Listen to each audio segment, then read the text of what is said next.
I used to tell my audiences everywhere I go, a female I was born, a woman I grew to be. It's critical for every human being to be able to develop their potential as far as they can go with it. And I know women have been held back by so many different forces, including this role of motherhood. My mother said, get an education, be somebody, and you won't have to depend on anyone, not even a man.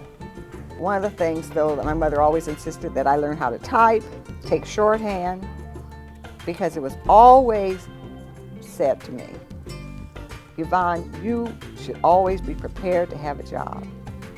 You may get married, you may not get married. Southern men are different. My husband, he was proud of the fact that I had a master's in late old age when I was getting my master's in psychology. But he still was prouder of me as a housewife. The expectation of what a black woman would accomplish during that period of time was almost a joke. I was privy to the period of time when that began to change, and it was a wonderful experience. It occurred to me that I was never going to be a starlet at MGM, in the stable of actresses coming along, I was never going to, because there were no such thing as black starlets in the stables of the big companies. And once that really hit me, and I felt that kind of devastation and sinking in my heart, I made up my mind that there was going to be a way. I really didn't know that there were very few black women artists. I just decided that that's what I wanted to do.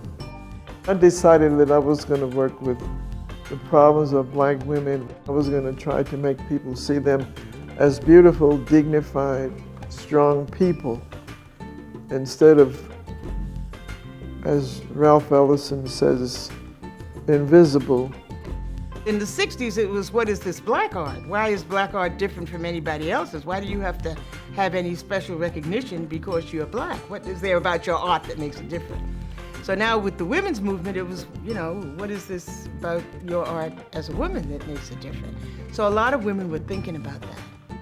The subject matter, the materials, what is it?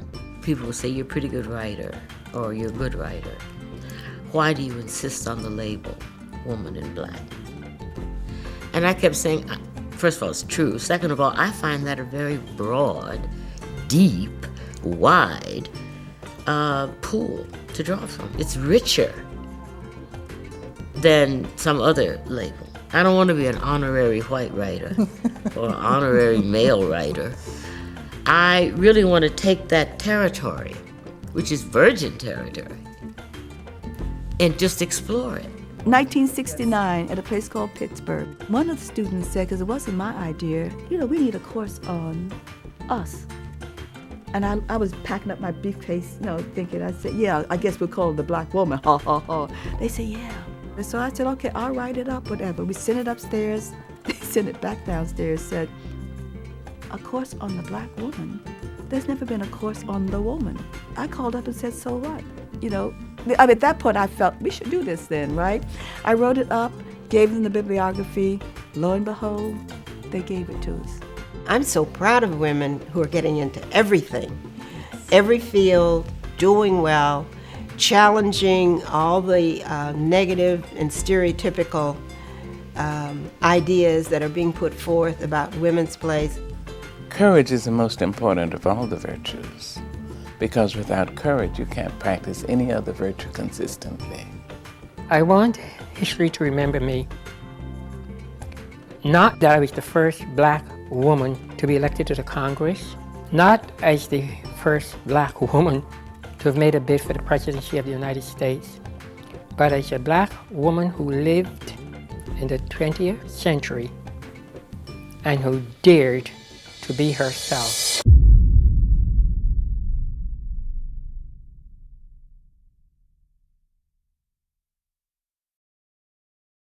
This clip is brought to you by the National Visionary Leadership Project, a nonprofit organization whose mission is to inspire and unite generations by collecting and sharing the oral histories of extraordinary African American pioneers.